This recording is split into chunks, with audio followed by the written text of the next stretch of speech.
Laipni lūgta atkal Dace. Asociācija Mājoklis valdes priekšsēdētāji daudz dzīvokļu māju pārvaldīšanas modeļi Latvijā plus un mīnusi. Lūdzu, sagaidām ar aplausiem. Nu ko, konferences vispār strauji iet uz galu, ne? Neiet. Un tāpēc man ir tā, kā saka, mazliet jūs jāuzmundrina.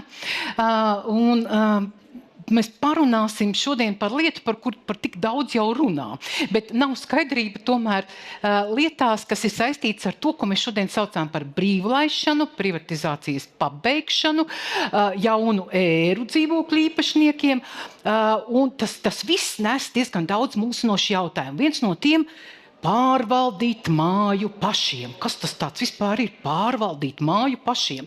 Un šis ir viens no jautājumiem, kas visbiežāk arī asociācijā Mājoklis tiek uzdots. Kā mums tālāk dzīvot? Ko nozīmē pārvaldīt māju pašiem?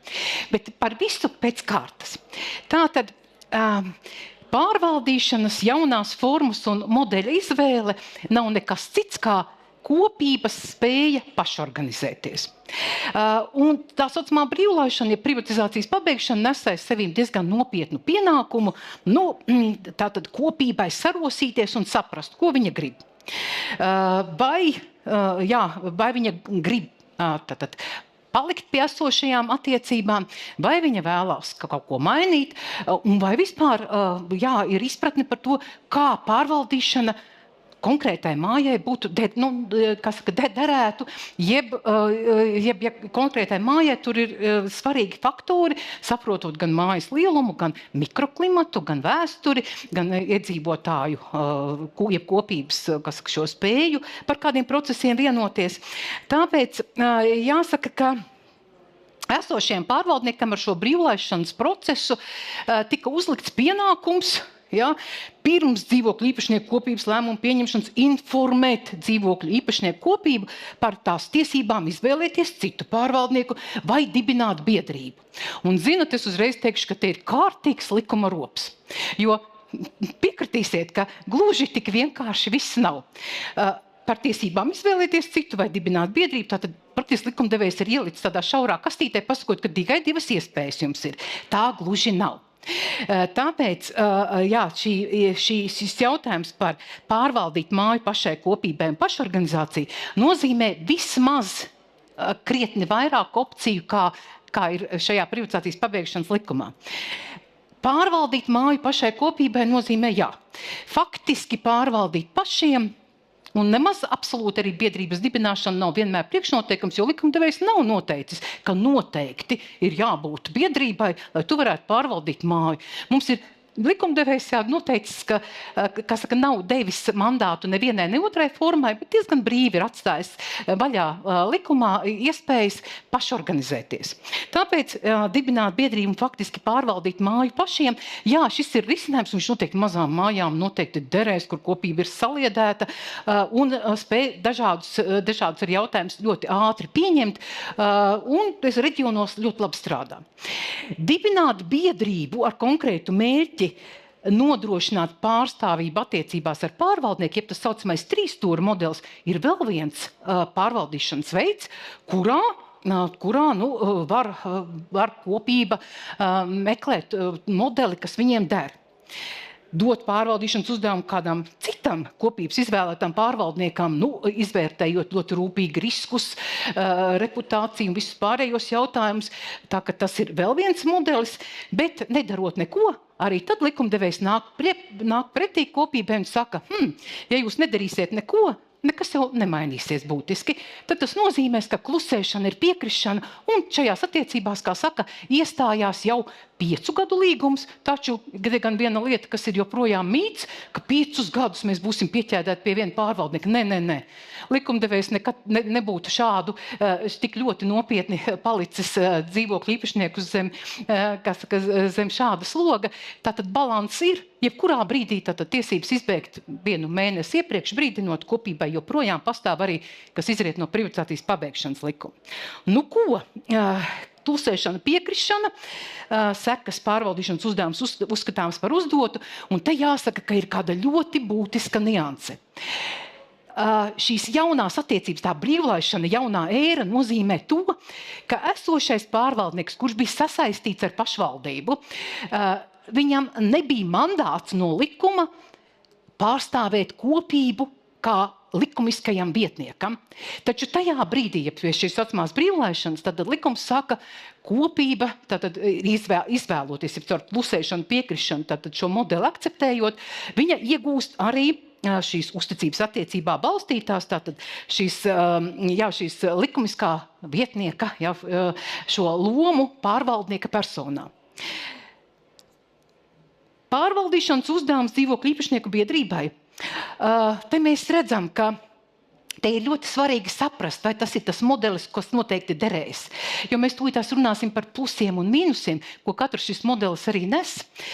Līdz ar to šeit ir arī 3 reizes jānomēra un tikai 1 reize jānogriež, saprotot, vai būs pietiekamas prasmes, kompetences, spējas visus šos procesus organizēt un menedžēt. Jo galu galā, neskatoties uz to, ka uz kopības gribu šīs lietas darīt, ir likumā noteikts pienākums nodrošināt obligātās pārvaldīšanas darbības. Un ja tās netiek nodrošināts, šobrīd gan nevar teikt, ka tās sekas, jeb sankcijas būtu būtiskas, taču, paskatoties pārvaldīšanas likuma 29. pantā, ko mēs redzam, ir administratīva atbildība, nepārvalda māju. Tāpēc visi šie jautājumi ir jāliek kopā un tātad izvēloties, vai šis modelis jums derēs. Biedrībai noteikti, atšķirībā no komersanta, nebūs peļņas gūšanas raksturs viņa darbībai. Un līdz ar to tātad šī brīvprātīga, proaktīva dzīvokļu īpašnieku, kā saka šī juridiskā apvienība, kurai nav peļņas gūšanas raksturs, darbosies, lai sasniegtu kādu konkrētu mērķi. Un mēs šodien dzirdējām, ka arī no politiķu diskusijas, tas ir cik svarīgi. Mūsu īpašuma vērtība ir atkarīga no tā, kāds pārvaldnieks, kāda pārvaldīšanas modeli mēs izvēlamies, cik prasmīgi viņš to nodrošina un veic. Un vienmēr es atceros vairākus gadus atpakaļ, kad mēs devāmies pieredzes apmaiņā uz Igauniju, mēs tiešām bijām ieinteresēti klausīties un secināt, ka tur šis jautājums par to būt vai nebūt skaistiem apstādījumiem pie mājas, koptai teritorijai, bija jautājums, par kurus tika uztvērts kā investīcijas, nevis kā izdevumi. Jo loģiski dzīvokļu īpašnieki mums stāstīja, bet ziniet, tad, kad mēs izveidojām šo ārkārtīgi skaisto apkārtni un noalgojām šo daļdārznieku, kas mums viņu kopi, mūsu īpašuma vērtību un katra dzīvokļa īpašuma vērtība pacēlās. Tas ir veids, kā ir jādomā par savas mājas pārvaldīšanu. Ja kopība tātad vēlās dibināt dzīvokļu īpašnieku biedrību, ir svarīgi tas mērķis, saprast. Vai tas biedrība būs kā tāds starpnieks starp pārvaldnieku, profesionālu pārvaldnieku, komersantu un kopību, vai biedrība varbūt būs tā, kurai būs nodots mandāts pārvaldīt, kur viņa tālāk, tātad ar pārpilnvarojumu kādus konkrētus pakalpojumus piesaistīs. Tāpēc šeit ir svarīgi saprast, un vienmēr viens no tādiem tipiskākiem jautājumiem ir, vai divi var dibināt biedrību? Jā, var dibināt, bet mandāts pārvaldīt māju biedrībai būs tikai tad, ja jūs būsiet saņēmuši 50% plus 1 balss. Tātad ir jāiedod tas juridiskais spēks šai biedrībai. Jo daudz, tur tiešām saka, 2 mēs esam iniciatori, un šodien daudz arī runā par to, ka arī viens ir tas, kurš var pavilkt un būt tas influenceris. Taču te jāsaprot, ka tomēr tai kopībai, lai biedrība varētu iegūt mandātu māju pārvaldīt, ir vajadzīgs 50% plus 1 balss. Kopības svarīgākais uzdevums, ja tas ir tas boss kopība, ir izraudzīties šo pārvaldīšanas modeli. Tieši modeli, un tas laikam ir prioritāte, modelis, kurā mūsu māju gribēsim pārvaldīt turpmāk, un varbūt sekundāri tālāk ir tad skatoties pēc šī modeļa, tad jau tālāk izraudzīties, kas būs tas konkrētais vai komersants vai veids, kā mēs to darīsim. Un tātad par modeļiem. Kā jūs redzat, turpināt sadarbību ar esošo pārvaldnieku arī nav nekas, kā saka, tāds, kas būtu jāuzskata kā kaut kādu problēmu. Pazīstama sistēma, jūs zināt, uz ko jūs varat rēķināties. Nu, protams, trūkumi būs mazāka kontrole pār lēmumiem, iespējams arī varbūt augstāka cena. Taču, ja jūs dibināsiet biedrību un tad piesaistīsiet pārvaldnieku, nu, šīs priekšrocības varbūt būs lielākas, jo tur darbosies šis kopības pārstāvības faktors. Ja? Lielāka kontrole, caurspīdīgums, arī uzkrājums drošā vietā. Ne? Bet absolūti šis modelis nav slikts. Tātad, ja viņi sauc par to saucamo trīsstūra modeli, kopība, biedrība, pārvaldnieks. Kas ir trūkumi? Bet es gribu teikt, es tad, kad arī gatavoju šo prezentāciju, es domāju, nu, vai tas ir trūkums, ja nepieciešams zināšanas un iniciatīva un izpratni par mājas pārvaldīšanu, tam nevajadzētu būt trūkumam. Mums ļoti svarīgi, ka mēs esam informēti, ka mēs esam zinoši un saprotam, kas vispār ir pārvaldīšana, ja? Un cik dzīvokļu īpašnieku atbildība šajos procesos ir liela un nozīmīga. Pārvaldīt un apsaimniekot visu pašiem, nedibinot biedrību. Tātad vēl viens modelis, maksimāli ietaupījumi, maksimāli arī kontrole, nu, augsts darbietilpilgums. Tas nozīmē, ka tur kopībai ir jāuzrota piedurknes un patiešām tas ir tas jēdziens darīt pašiem. Ja? Darīt pašiem, un tur ir vajadzīgas gan grāmatvedības zināšanas, gan zināšanas procesos, kas saistīti arī ar būvniecības informācijas sistēmas mājas lietas kārtošanu un tā tālāk. Nu, un, protams, izvēlēties citu pārvaldnieku ir vēl viens veids, ko var šajā procesā darīt. Pie brīvlaišanas slēdzot līgumu, tātad apskatīties, varbūt izpētīt tirgus situāciju un saprast, varbūt ir kāds vēl izdevīgāks nosacījums, taču šeit ir ļoti svarīgi neuzkāpt uz grābekļa, kurš pēc tam, kā saka, atnāks atpakaļ, jo te ir ļoti svarīgi, ka jūs izvērtējat nevis kādu konkrētu cenu, bet jūs saprotat, tātad, kas šajā cenā ir iekļauts, kādas ir pozīcijas. Ja?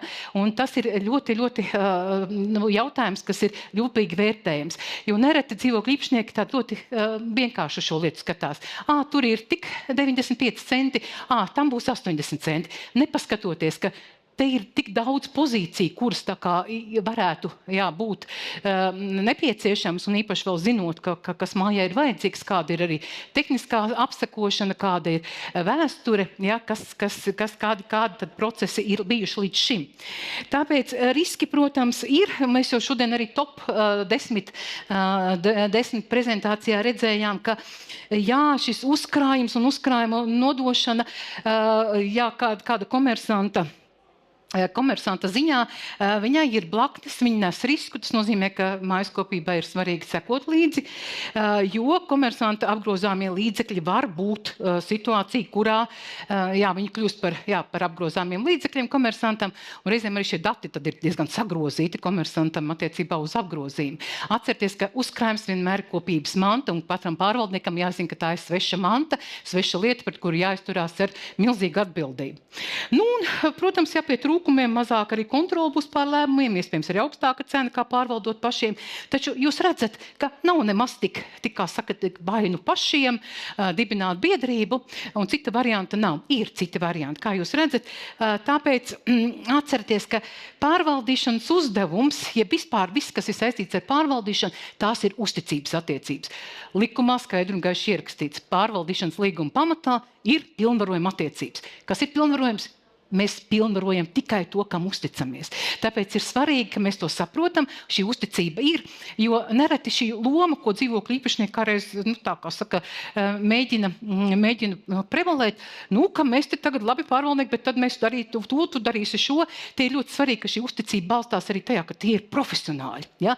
Un ja profesionāli mēs uzticamies, mēs tā kā, gluži negribēsim viņam norādīt, kas viņam darāms. Taču pārvaldniekam ir stingrs arī šis pienākuma apjoms, nodrošināt šo saziņu ar kopību, sadarboties, vismaz 2 reizes gadā likumā teikts, vienreiz gadā, tad, kad rudenī, kad ir jāsagatavo tāmas, ofertas nākamajam gadam, un pavasarī, kad ir jāatskaitās par darbiem.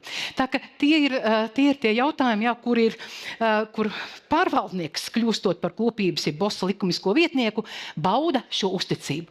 Es novēlu jums pārvaldnieku, kuram jūs uzticaties, es novēlu jums šajās attiecībās, lai jūs tiešām jums ir prasmīgs pārvaldnieks un lai jūsu īpašumi kļūst vērtīgi, sakārtoti, sakopti, un jūs varat būt droši par to, ka pārvaldnieks vislabāk zina, kas mājai ir vajadzīgs. Paldies! Paldies, Dace! Paldies! Paldies! Par jautājumiem darām tā. Mums ir tagad vēl 4 tādas īsas uzrunas. Ja gadījumā jums ir kādi konkrēti jautājumi un tie ir ienākuši, vienkārši mums viņiem nav laika, bet noteikti jautājumi arī Dacei, varbūt, ka viņi jūs var arī atbildēt. Labprāt. Vēlreiz paldies, Dace. Labprāt, paldies!